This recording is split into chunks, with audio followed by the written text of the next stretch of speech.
And just amazing. Just, and I told her, when I met her, I told her, I was like, look, I've been in a bad relationship, and I'm real messed up, and I haven't been myself for a long time. And I might say and do some things that really offend you, but just know that I don't mean it. I'm sick, but I'm healing. I told her straight up. I told her just like that, and she was like, "Oh, baby, okay, I'll try." I was like, "Okay, because I don't want to run you off, and I don't want to let you go either." I wasn't in my mind. I wasn't ready for it. I wasn't ready for her. But sometimes you just gotta get ready, even though you're not ready. You know you're not ready. I couldn't risk letting another man get her and have her. I couldn't risk that. So I had to just tell her straight up. You know, you know, I'm a good car. I'm an outstanding vehicle, but my engine got a few problems, and just a little work. Okay, a lot of work in my case. This car will, last you another $200,000-300,000. You know, and so she, took the challenge, and we've been together now for over a year. So, and that's my baby right there. Oh, the smartest woman I've ever come across in my life. And the thing about her, I'm gonna put the camera on in a minute. I just gotta tell you this. No, I'm putting it on. I'm talking. And this woman right here reminds me of my grandmother, Bernice Ivory. She reminds me of my aunt, Billy Mace Finney. She reminds me of my other auntie, Trisha Ann Taylor. And she reminds me of my mother, Opal Montana. And I mean, I can do no wrong with this woman. I mean, she put up with some things for me that the average woman would not have put up with.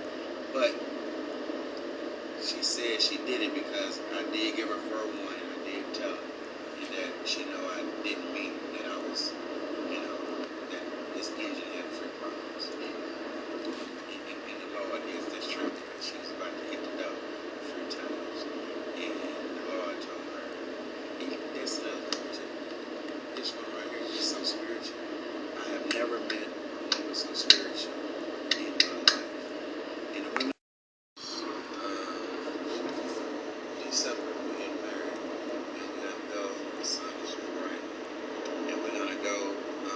Right now, we're going to New Jersey to spend some time with her family. And my family will probably see y'all on Christmas. Love you and miss you too. But this one right here, you wonder why I praise the Lord. I got something to praise Him for real.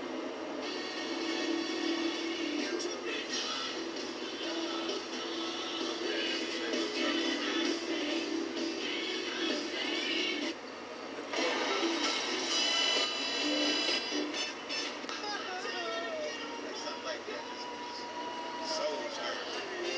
It ain't just soul stirring like I'm telling you about. Let me see. This is my dude.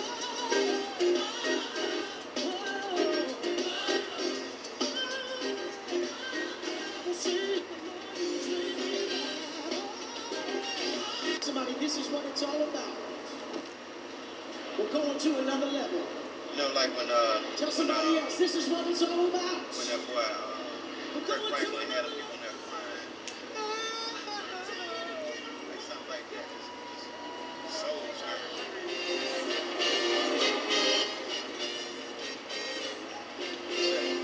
Is it on that one?